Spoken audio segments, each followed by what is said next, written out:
ஆஹானா கும்ரா 40 வயதான இவர் லக்னோவைச் சேர்ந்தவர். சிறு வயதில் இருந்தே இவருக்கு நடிப்பின் மீது அதீத ஆர்வம் இருந்துள்ளது. 2013ஆம் ஆண்டு அமிதாப் பச்சன் நடித்த யுத் என்ற தொலைக்காட்சி தொடர் மூலம் தனது ஆக்டிங் கெரியரை துவங்கினார் கும்ரா. அதன் பிறகு ஏராளமான தொலைக்காட்சி தொடர்களில் நடித்து வந்தார். ஹிந்தி, துலு மொழி திரைப்படங்களிலும் அழுத்தமான கதாபாத்திரங்களில் நடித்து பாலிவுட்டில் தனக்கென ஒரு இடத்தை உருவாக்கி கொண்டார் கும்ரா. இன்ஸ்டாகிராமில் ஆக்டிவாக இருக்கும் கும்ராவுக்கு 1.6 மில்லியன் ஃபாலோயர்ஸ் உள்ளனர். சமீபத்தில் பிரபலமான OTTயின் ரியாலிட்டி ஷோ ஒன்றில் கும்ரா கலந்து கொண்டிருக்கிறார். Welcome to the show. Thank you for having me here. I'll beat her. No! Steve Rock, how are you? 16 போட்டியாளர்கள் 2 குழுக்களாக பிரிக்கப்பட்டு ஒரு குழு ஆளும் வர்க்கமாக சொகுசு வாழ்க்கையும் மற்றொரு குழு உழைக்கும் வர்க்கமாக கடினமான டாஸ்குகளையும் செய்ய வைப்பார்கள். போட்டிகளில் வெற்றி பெறுவதை பொறுத்து உழைக்கும் வர்க்கத்தில் இருப்பவர்கள் ஆளும் வர்க்கமாகவும் ஆளும் வர்க்கத்தில் இருப்பவர்கள் உழைக்கும் வர்க்கமாகவும் மாற்றப்படுவார்கள். டாஸ்குகளில் தோற்பவர்கள் வெளியேற்றப்படுவார்கள். இறுதியில் யார் நிலைத்து நிற்கிறாரோ அவர்தான் போட்டியின் வெற்றியாளராக அறிவிக்கப்படுவார்.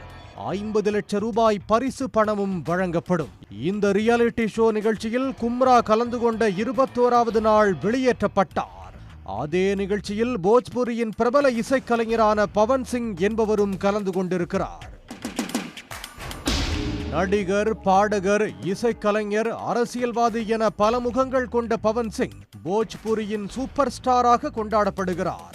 இவருக்கு ஏராளமான ரசிகர்கள் உள்ளனர். ரியாலிட்டி ஷோவில் கும்ராவுக்கும் பவன் சிங்குக்கும் கருத்து முரண்பாடு ஏற்பட்டிருக்கிறது. அதன் தொடர்ச்சியாக சில நாட்களுக்கு பிறகு இருவரும் அந்த நிகழ்வுக்காக பரஸ்பரம் மன்னிப்பு கேட்டு சமாதானம் செய்து கொண்டனர். இந்த சூழலில் கும்ரா நிகழ்ச்சியில் தோற்று வெளியேற்றப்பட்டிருக்கிறார். அதன் தொடர்ச்சியாக கும்ராவின் இன்ஸ்டாகிராமுக்கு ஏராளமான பாலியல் மற்றும் கொலை மிரட்டல்கள் வந்திருக்கின்றன. அவை அனைத்தும் பவன் சிங் ரசிகர்களால் அனுப்பப்பட்டிருக்கிறது. இதை பார்த்து நடிகை கும்ரா அதிர்ந்து போயிருக்கிறார். பவன் சிங்கோடு அவருக்கு ஏற்பட்ட தகராறு குறித்த வீடியோ தவறான முறையில் சமூக வலைதளங்களில் பகிரப்பட்டிருப்பதை கண்டுபிடித்திருக்கிறார். உடனே ரியாலிட்டி ஷோவின் நிகழ்ச்சி தயாரிப்பாளருக்கு பவன் சிங்கின் ரசிகர்கள் அனுப்பிய மிரட்டல் மெசேஜ்களை ஸ்கிரீன்ஷாட் எடுத்து அனுப்பி அந்த வீடியோக்களை நீக்கும்படி கூறியிருக்கிறார்.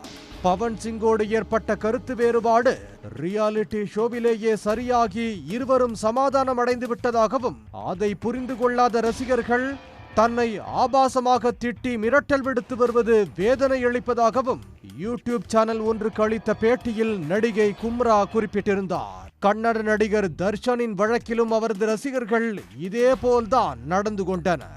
ரேணுகாசாமி கொலை வழக்கில் கைதாகி சிறையில் இருந்த தர்ஷனை விமர்சித்ததற்காக நடிகை திவ்யாவை அவரது ரசிகர்கள் சமூக வலைதளங்களிலும் மெசேஜ் மூலமும் ஆபாசமாக மிரட்டி வந்தனர்.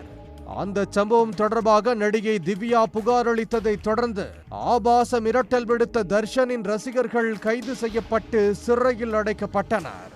வர்ச்சுவல் வாரியர்ஸின் ஆபாச மிரட்டல் தொடர்பாக நடிகை கும்ரா காவல் நிலையத்தில் புகார் அளித்து நடவடிக்கை எடுக்க சொல்வாரா என்பது போக போகத்தான் தெரிய வரும். உடனுக்குடன் செய்திகளை தெரிந்து கொள்ள சன் நியூஸ் பெல் ஐகானை கிளிக் பண்ணுங்க.